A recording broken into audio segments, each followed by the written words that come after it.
મારું નામ ભાવનાબેન રાહુલભાઈ પરમાર છે અને હું ચામુંડાનગર સોસાયટીમાં રહું છું. આશરે 1.5 મહિનો થવા આવ્યો, જેથી અમે પાણીની સમસ્યાથી જૂજી રહ્યા છીએ. પાણી ન આવવાથી ઘણી બધી પ્રોબ્લેમો થાય છે. ઘરમાં ઘરવખરીના કામકાજ નથી થઈ શકતા. પાણી ઘણું ખરું સાચવીને વાપરવું પડે છે. ના આવવાના કારણે ઘરના કોઈ કામ નથી સરખી રીતે થઈ શકતા. પીવાના પાણીમાં પણ ઘણી પ્રદૂષિત પાણી આવે છે, જે પીવા લાયક પણ નથી હોતું ને વાપરવા લાયક પણ નથી હોતું.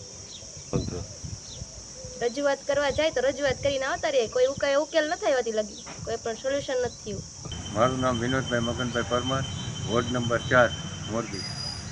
અમારે હાલમાં પીવાના પાણી બાબતમાં પુષ્કળ સમસ્યા હાલી રહી છે, બરાબર. અવારનવાર અમે મહાનગરપાલિકાને રજૂઆત કરી, પણ કોઈ પણ નગરપાલિકા ધ્યાનમાં આપતી નથી. અમારી જે પાણીની મેઇન લાઈન આવે છે નગરપાલિકામાં પાણીના સંપેથી, એ લાઈનની અંદરથી અવારનવાર સિરામિક ઉદ્યોગવાળાને આ લાઈનની પાણીના કનેક્શન આમાંથી જોઈન્ટ કરેલા છે.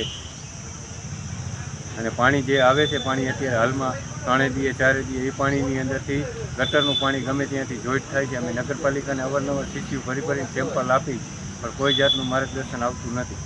જો મહાનગરપાલિકામાં કોઈ પણ ધ્યાન નહીં દે તો અમે આના માટે આ ઉગ્ર આંદોલન કરશું, રેલી કરશું, રસ્તા બંધ કરશું, ગમે તે કરવાનું થશે. તમે કોંગ્રેસ પાર્ટી કરવા તૈયાર છે. આમ કરી વોર્ડ નંબર 4ના સ્થાનિક આગેવાનો અને ત્યાંના લોકો દ્વારા મને રજૂઆત હતી કે અહીંયા પાણી પૂરતું નથી મળતું. એટલા માટે મેં ત્યાં જૂની લાઈન પાણી પુરવઠા બોર્ડની આવે છે, પાણી પુરવઠા બોર્ડમાં પણ લેખિતમાં રજૂઆત કરી છે.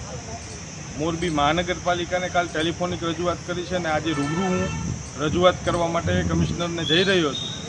અહીંયા વોર્ડ નંબર 4ના ઉમિયાનગર અને ઢાળ વિસ્તાર સહિતના ઘણા બધા વિસ્તારોની અંદર પૂરતા પ્રમાણમાં પાણી મળતું નથી, અને જે પાણી મળે છે એ પાણી પીવા લાયક નથી હોતું અને વાપરવા લાયક નથી હોતું.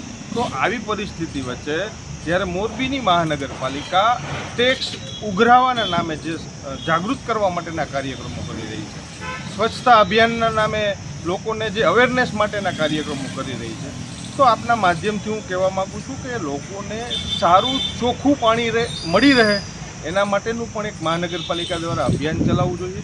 કારણ કે રસ્તો, લાઇટ અને પાણી એ લોકોની મુખ્ય જરૂરિયાતો હોય છે. જો એ દેવામાં પણ મહાનગરપાલિકા ઊણી ઉતરતી હોય તો આગામી દિવસોમાં આ મહાનગરપાલિકા પાસે અપેક્ષા છે નહીં.